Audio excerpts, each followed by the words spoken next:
नमस्कार। मैं हरीश शर्मा एक बार फिर हाजिर हूँ आपके सामने एक नई कहानी के साथ, सच्ची घटना के साथ। जैसे मैंने आपको बताया, पिताजी अपनी डायरी में ऐसे अद्भुत संस्मरण लिख कर गए हैं जिन पर मुझे लगता है कम से कम 40-50 एपिसोड बनाए जा सकते हैं। आज की जो सच्ची घटना है उसका शीर्षक है आरएसएस के अंग्रेज। आरएसएस यानी संघ।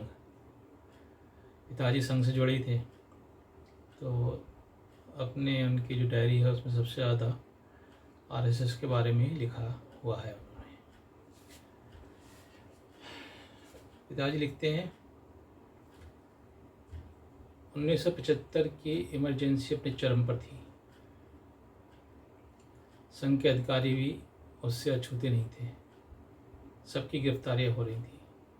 कोई भी थोड़ा सा भी चर्चित नाम था किसी भी फील्ड में, उसकी गिरफ्तारी हो रही थी।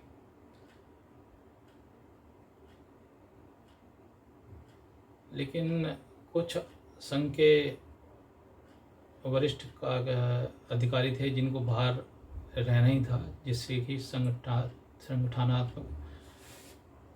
सांगठनिक जिम्मेदारी निभानी पड़ती थी और उससे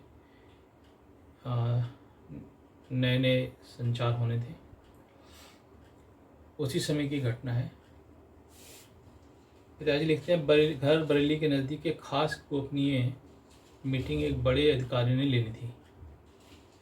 जिन लोगों को उसमें शामिल होना था, सुरक्षा के दृष्टिकोण से ये था कि पहले जो भी लोग उसमें मीटिंग में जाने थे उस पहले मेरे घर आते, मुझसे उस जगह का पता लेते, समय पता करते और उसके बाद वो उसमें शामिल हो सकते थे।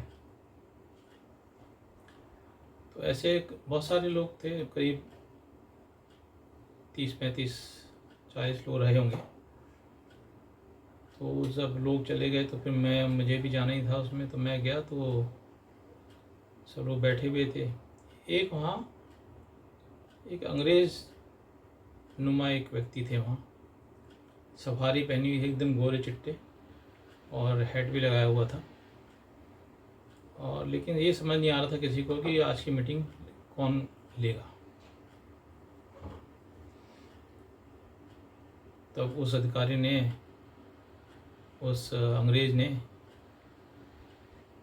जब बोलना शुरू किया तो बोलने से उनके अंदाज से तुरंत समझ में आ गया कि ये तो माननीय रज्जू भैया हैं।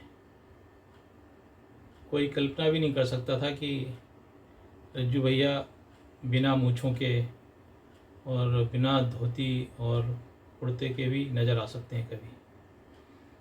तो वही मूँछें तो उनकी पहचान थी। अब वो बिल्कुल क्लीन शेव थे और सफारी में थे, तो उनको देखकर बड़ा आश्चर्य हुआ और समझ में आया कि देखिए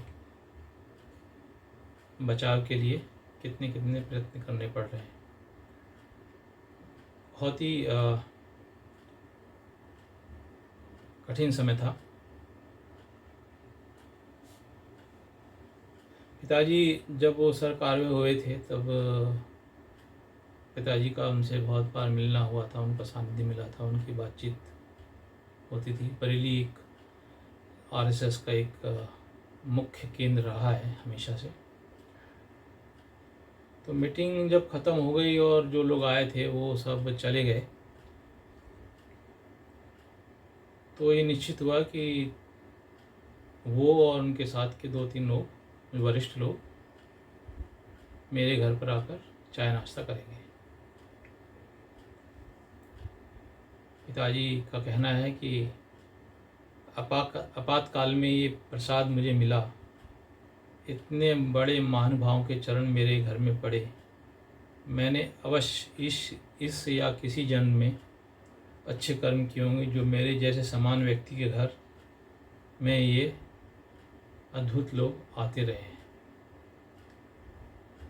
ये एक छोटी सी घटना थी। इसी तरह की और घटनाएं लेकर, सच्ची घटनाएं लेकर मैं आपसे रूबरू होता रहूँगा। धन्यवाद, नमस्कार, फिर मिलते हैं।